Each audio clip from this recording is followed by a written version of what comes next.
بافڵ تاڵەبانی لە گەشتە و وەرەقەی دانوستانەکانی بۆ پێکهێنانی حکوومەت ڕادەستی قوبات تاڵەبانی برای کرد. بافڵ تاڵەبانی بەر لە گەشتەکەی وتوێتی یان سەرۆکی حکوومەت یان سەرۆکی حکوومەت. چاوەڕێ دەکرێت ئەم هەفتەیە دوای پەسەندکردنی ئەنجامی هەڵبژارنەکانی هەرێم پارتی دەست بە سەردانی لایەنەکان بکات بۆ پرسی پێکهێنانی کابینەی نوێ. وەفتەکەی پارتی با سەرۆکایەتی هۆشیار زێباری سەردانی سلێمانی دەکەن و پێدەچێت تا کۆتایی هەفتە لەگەڵ یەکەتی و دواترنەوەی نوێ کۆ ببنەوە. یەکەتی خۆی ئامادە کردووە بۆ دانوستانەکان بەڵام مەرجەکانی قورسن بە پێی زانیاریەکانی تیوار بافڵ تاڵەبانی گەشتی دەرەوەی وڵاتی کردووە و وەرەقەی دانوستانەکانی ڕادەستی قوبات تاڵەبانی برای کردووە. سەرچاوەیەکی ئاگادار با تیواری ڕاگەیاندووە زۆر کەس لە ناو یەکەتی پرسیاری پشکی یەکەتی و گۆڕانکاری پۆستەکانیان لە حکوومەت کردووە بەڵام پێیان وتراوە کەس پەلەی نەبێت و هەروە ئاسان حکوومەت پێک نایەت. تیوار زانیوێتی کە دۆسیەی بەشداری حکوومەت و دانانی کەسەکان بۆ پۆستەکان لای نزار ئامێدی وەزیری دەست لە کارکێشاوەی ژینگەی عێراقا.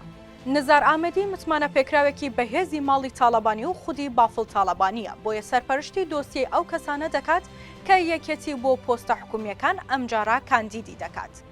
بافڵ تاڵەبانی کە لە کاتی بانگەشە کوردوتەنی لەگەڵ پارتی خەریک بوو بیگەێنێتە مریشکە ڕەشە ئێستا لە دەرەوەی وڵاتە و کاتی دانوستانەکانیش قوبات تاڵەبانی برای سەرپەرشتی دۆسیەکە دەکات. وەرەقەکەی بافڵ تاڵەبانی بۆ پێکهێنانی حکوومەت قورسە و یەکەتی داوای سەرۆکی حکوومەت دەکات.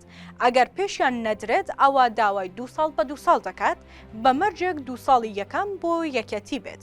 وەرەقەی دانوستانی یەکەتی بە جۆرێکە سەرجەم پۆستەکانی کردووە بە خاڵ بۆ نمونە 100 خاڵ بۆ پۆستی سەرۆکایەتیەکانی حکوومەت و پەرلەمان و هەرێم دانراوە.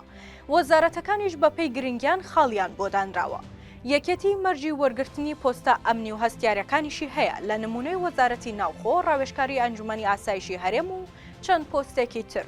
بۆ ئەمەش یەکەتی لەگەڵنەوەی نوێ ڕاگۆڕینەوەی هەبوو و دەیەوێت لە نێوان پارتی و نەوەی نوێدا گەمەیەکی سیاسی بکات تا زۆرترین پشکی بەرکەوێت و ناشەوێت نەوەی نوێ بەشداری حکوومەت بکات تا بتوانێت فشاری زیاتر لە پارتی بکات و بە مەرجەکانی خۆی ڕازی بکات.